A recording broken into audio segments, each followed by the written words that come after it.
This week, Jonathan Steingard kind of announced that he no longer believes in God.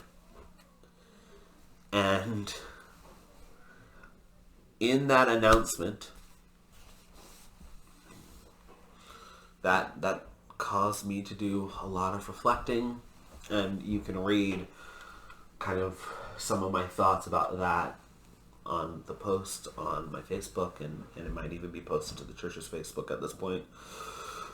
But that happened, and in going through that, I was reflecting on Hawk Nelson and what their music has said and what it meant to me and all of that. And in the first album that was released nationwide is Letters to the President, or Letters to the President, and that song gets its title, that album gets its title from a song, Letters to the President. And in that song, the chorus is, "If I was brave, I'd write a letter to the President and have him pass it to the leaders of our parliament, but for now I won't say nothing." Later on, "But for now, I'll start with something." It is a song about recognizing the injustice and pain and heartache and brokenness in our world, and saying there's a maximum limit that we can push, but there's also a minimum. And that at minimum, my responsibility upon seeing injustice is to say something. And one of the other pieces of news that has impacted me and my family is the murder of George Floyd. And I have spent, as I said, I spent a lot of time thinking about what to say about that. And eventually, I decided that probably the best thing to do would be to reference a sermon that I preached in January talking about race relations and racial injustice and where we are as a nation and what kind of God says about all of that. And when I looked it up, that was one of the sermons that wasn't recorded. And so I'm going to tell it to you. So if you came to our difficult conversations on Tuesdays, this is largely going to be a rehash of what you've already heard. But if you haven't, I think that it's meaningful and it's important and it's something that is still overwhelming right now. And so we need to have that conversation. So I'm just going to ask you to kind of bear with me for a moment. Every single human being was made in the image of God, as it says in Genesis chapter 1, verse 26. This gives us an intrinsic internal worth and value. Each life is precious in his sight, and every wrong done against his creation is done against him. And this makes sense. I think of the analogy of a Lego tower. If you actually, from January until right about now, or last month, there was a show on, I think, Fox Network called Lego Masters, and it was really interesting.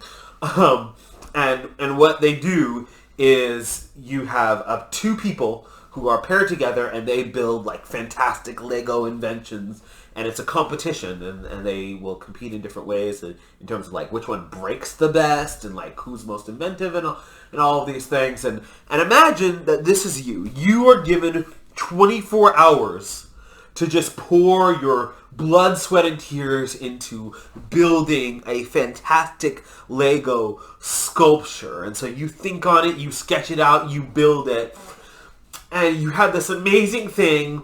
And as you're getting ready to show off all of what you've done, imagine if someone else, one of the other team members, he grabs a bat and just swings it. And he wrecks it. Or even imagine if he wrecks it in smaller ways. You've done this magnificent sculpture. And suddenly they move around the houses, they steal the tire swing, they paint the Legos different colors. In that scenario, who was offended? Who was hurt? I was. I, as the builder, I've now been hurt. Not because you attacked me, but because you attacked my handiwork. And I and you watching, you are God's handiwork. Dr. Martin Luther King Jr. preached a sermon called The American Dream. And in that sermon he says, "It is found in those majestic words of the Declaration of Independence, words lifted to cosmic proportions, we hold these truths to be self-evident, that all men are created equal, that they are endowed by God Creator with certain inalienable rights, that among these are life, liberty, and the pursuit of happiness. This is a dream. It's a great dream." Then that dream goes on to say another thing that ultimately distinguishes our nation and our form of government from any totalitarian system in the world. It says that each of us has certain basic rights that are neither derived from or conferred by the state. In order to discover where they come from, it is necessary to move back behind the dim mist of eternity. They are God-given gifts from His hands. Never before in the history of the world has a socio-political document expressed in such profound, eloquent, and unequivocal language the dignity and worth of human personality. The American dream reminds us, and we should think about it anew on this Independence Day, that every man is an heir of the legacy of dignity and worth. Now, ever since the founding fathers of our nation dreamed this dream in all of its magnificence, to use a big word that the psychiatrist uses, America has been something of a schizophrenic personality, tragically divided against herself. On the one hand, we have proudly professed the great principles of democracy, but on the other hand, we have sadly practiced the very opposite of those principles. How have we practiced the opposite of those principles? Because as the words of the Declaration of Independence were written, this is not new information, but men and women were slaves in the United States, and some of the writers, like Thomas Jefferson, were slave owners. Slaves legally suffered under more than simply an economic exploitation. They were raped and they were murdered.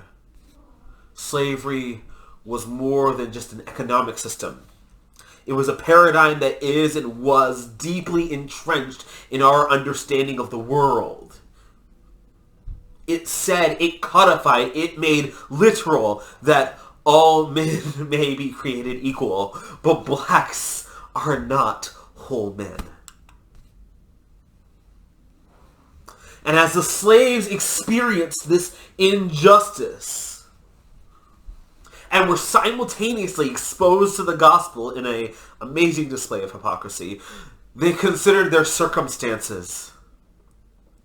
And they developed this close association that was formed between the American slave experience and the Israelite slave experience. So much so that as Harriet Tubman in particular led people into freedom, from slavery into freedom, she was called the Moses of her people. And blacks began to sing spirituals identifying themselves as the freed slaves of Israel. They sang songs like Wade in the Water.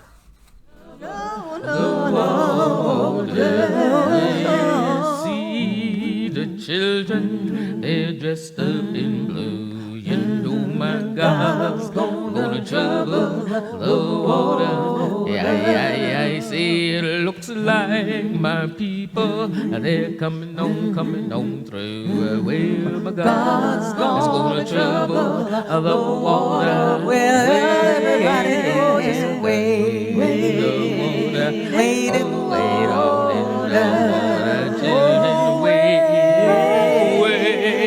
in the water. Children, wait in the water. Wait in the water. My God's gonna trouble the water. See those children dressed in red. My God, He's gonna trouble the water. You know it must be the children that Moses led. My God, He's gonna trouble the water. And here they're making the conscious connection that says that band that Moses led from slavery into freedom, we identify with that, and we in fact rest on the implied promise that God's people are led from slavery into freedom. We rely on that implied promise and are awaiting the time in which we too will be led into freedom. And that time, as we know, came with the Emancipation Proclamation. But we also know that that was not the death of slavery. 1934 is a date that I chose, and I could have picked many years. But it's a year I chose because we have people in our congregation who were born or alive right around 1934. And in 1934, 15 black people were lynched according to the records. That means that they were grabbed without trial and brutally murdered through a variety of means. And a lynching was done not in secret, not in hiding, not as, something that just happened. Authorities were there. Mayors and police officers would watch as the people they had sworn to serve and protect were killed, which might sound familiar if you've seen the news this week. And it's true that lynching was not restricted only to black people. People of a wide variety of ethnic backgrounds were lynched, though black people did make up the majority of them.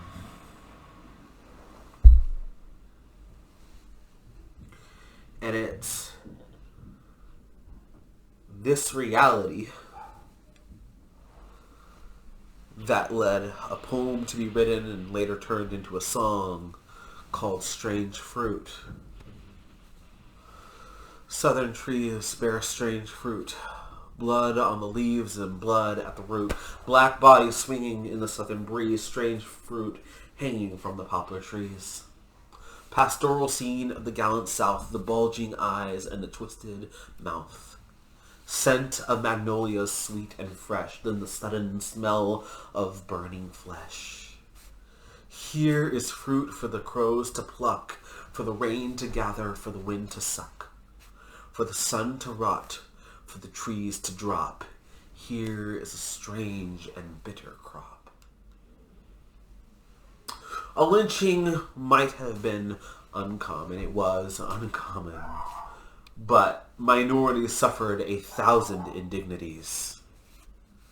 Separate schools, separate bathrooms, separate working conditions. The threat of lynching was enough to deprive people of their property. Where neighbors would burn crosses or dolls on the lawn, warning the family inside that they would be next. People would pack up and move across the country without selling their homes, which are then confiscated, and the people who actually persecuted them would then be able to sell the home and reap the profits for themselves.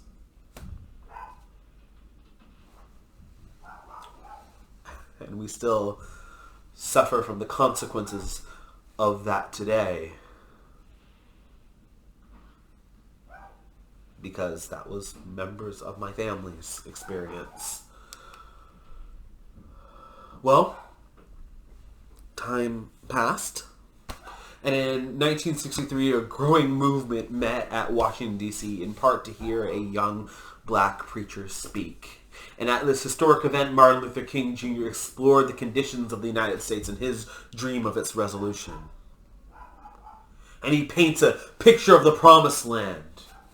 And as he paints it, as he speaks, what I want you to do is I want you to consider what is or is not true. Where do we still have to move forward from now? He says, there are those who are asking the devotees of civil rights, when will you be satisfied? We can never be satisfied as long as the Negro is the victim of the unspeakable horrors of police brutality. We can never be satisfied as long as our bodies, heavy with the fatigue of travel, cannot gain lodging in the motels of the highways and the hotels of the cities.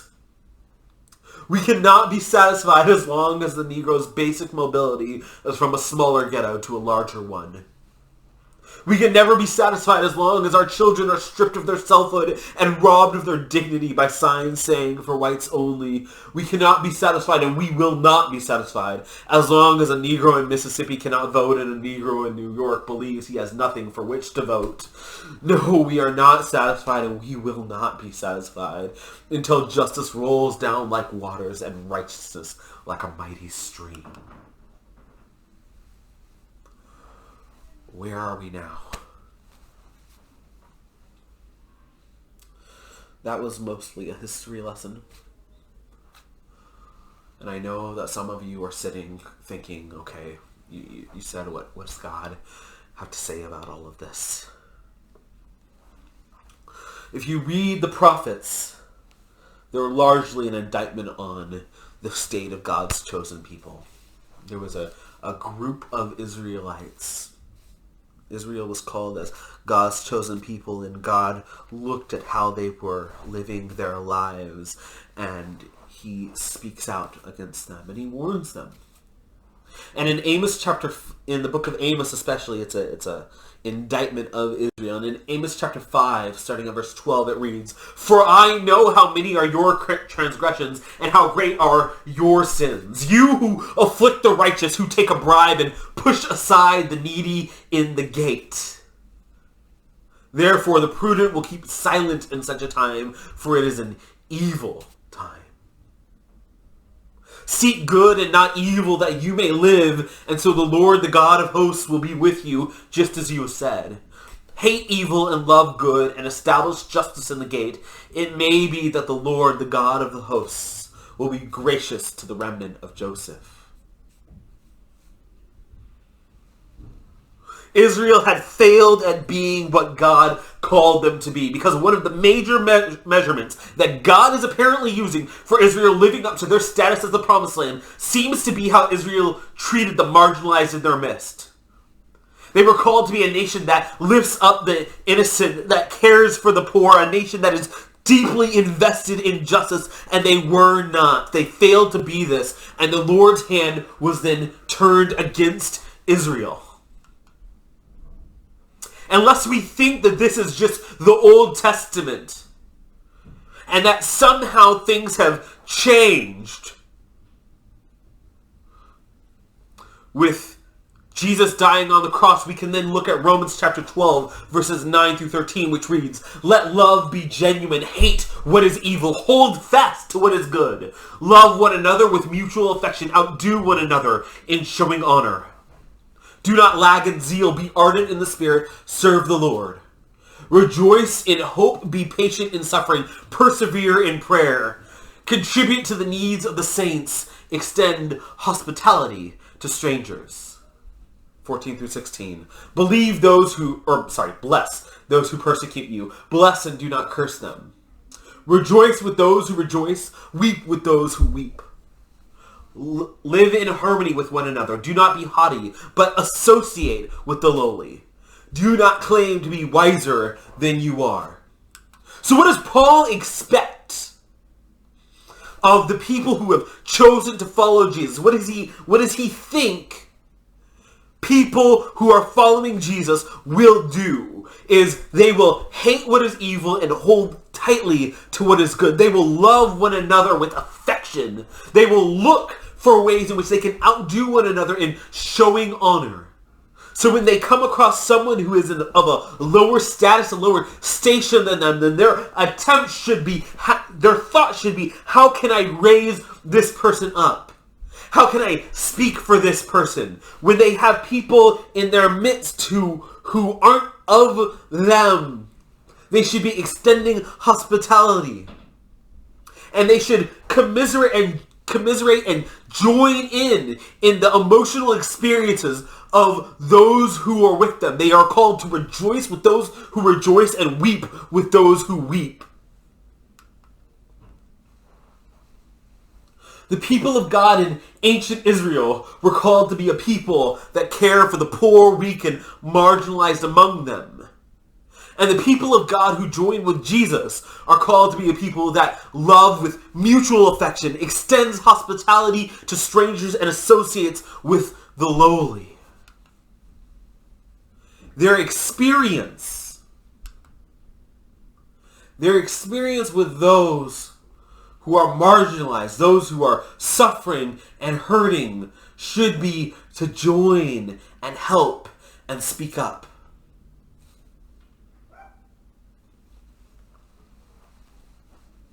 I said at the beginning of this discussion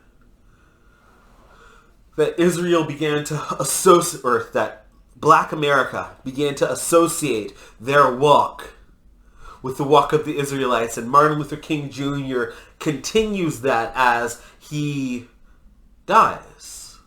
The night before he was killed, he preached a sermon that's called "I've Been to the Mountaintop." And towards the end of his sermon, he says, I just want to do God's will. And he's allowed me to go up to the mountain, and I've looked over and I've seen the promised land. I may not get there with you, but I want you to know tonight that we as a people will get to the promised land. If we look at where we are now, are we in the promised land? How is the color of your skin likely to impact your life in 2020? This is pulled from the Guttmacher Institute. The Guttmacher Institute is, in fact, actually an institute that supports abortion. But we look at the 2014 abortion rate. If you are Black, non-Hispanic, you are significantly more likely to get an abortion. For every 1,000 women, 27 women will decide not to have that child. In the same point, as you're born as a young Black baby, you are less likely to survive. If you get through that and you are born, when you go to school, on average, your GPA is going to be lower than your Asian, white, or Hispanic peers. If you take the SAT, on average, your SAT score is going to be lower than your white, Asian, Hispanic, Pacific Islander, or American Indian peers.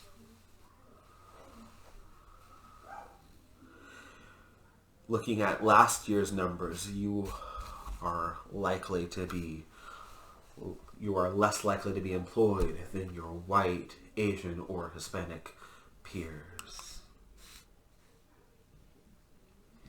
And therefore it follows and makes some amount of sense that, pulling from 2018, which was the most recent numbers I could find, that your median income, your income is likely to be lower than that of your white, Asian, and Hispanic peers. Using virtually any metric you care to choose, we have not achieved the dream set forth by Dr. King, and far, far more importantly, we have not lived up to the standards set forth by God. We don't treat one another with the dignity due to one he has made, and there has to be a racial component to that. And this warps the lives of everyone. To make it personal for a quick second, I am fairly short. I am overweight. I wear glasses. I have 2 kids, and I have 2 master's degrees. I am one of the least threatening people I know. And I am convinced when I go to the store that people will think that I stole something. And so I show cameras, like what I walk in with, to make sure that's not a thing.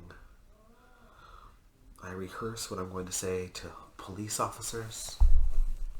I actually just found out today, apparently, that other people aren't asked whose car they're driving when they're pulled over. Unless that is something, I don't know. I can look at myself and the habits that I walk around the world with and see how I have been warped by my impression of the systems that are around me.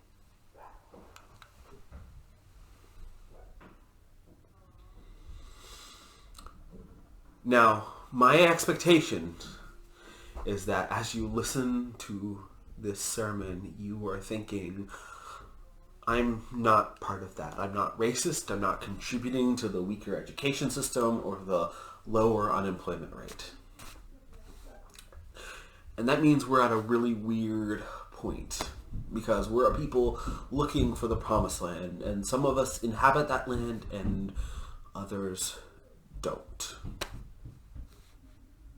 In fact, as we look at the state of racial relations today, the majority still have some distance to go, but it's true that some are settled and good.